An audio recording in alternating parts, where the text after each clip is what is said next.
magbakasyon, eh doon lang ako nakakapag-one to sawang manood ng anime. Buti na nga lang ay bumilis na yung internet Nood dito sa kami Pinas. noon. Kaya nakakapag-anime Rio. marathon na ulit ako.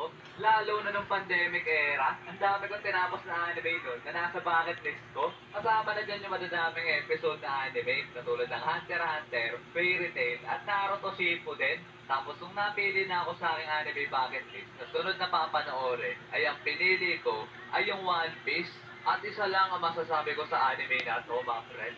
The base.